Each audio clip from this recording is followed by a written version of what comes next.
High বন্ধুরা, good afternoon. তোমরা সবাই কেমন আছো? আশা করি তোমরা সবাই ভালো আছো। তো আজকে দুপুরে লাঞ্চের মেনুতে আমি কি রেসিপি করেছি সেটা তোমাদের সাথে শেয়ার করছি।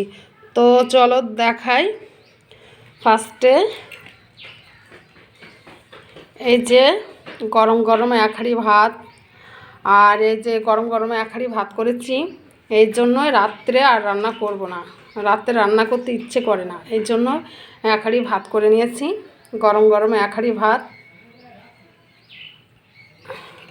আর হচ্ছে এই যে বেতে শাক। তা তোমরা কে কে বেতে শাক খেতে ভালোবাসো অবশ্যই কমেন্টে জানাবে। আর শুকনো লঙ্কা পেঁয়াজ রসুন ফোড়ন দিয়ে আমি বেতে শাকটা ভাজা করেছি। তো দেখো দেখতে কেমন হয়েছে, খেতে খুব সুন্দর লাগে বেতে শাক। আর বড়ি দিইনি, বড়ি দিলে ভালো হতো, আরও ভালো লাগতো।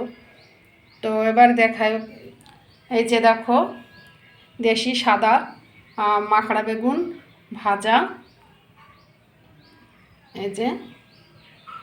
আর হচ্ছে দেখো বন্ধুরা কত সুন্দর দেখতে হয়েছে, তরকারির কালারটা দেখো শুধু।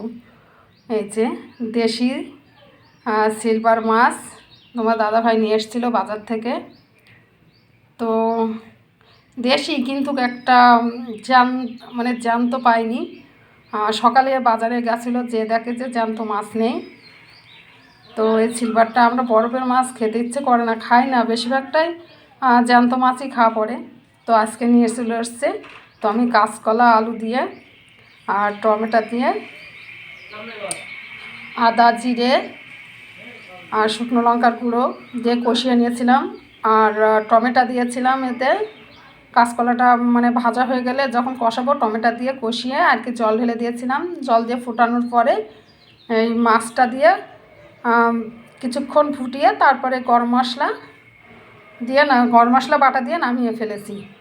তো এই দেখো এই যে রান্না করেছি এটাই। আর একবার দেখিয়ে দিই তোমাদের। এই যে ফার্স্টে গরম গরম এক হাঁড়ি ভাত, আর হচ্ছে এই যে বেতে শাক, আর এই যে বেগুন ভাজা, আর এটা হচ্ছে কাঁচকলাতে আলু দিয়ে মাছ দিয়ে টমেটো দিয়ে পাতলা পাতলা করে ঝোল।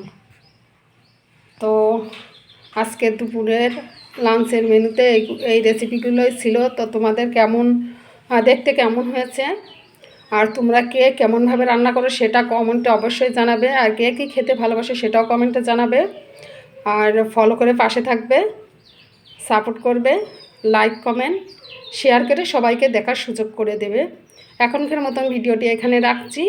তো তোমরা ভালো থেকো, সুস্থ থেকো, টাটা।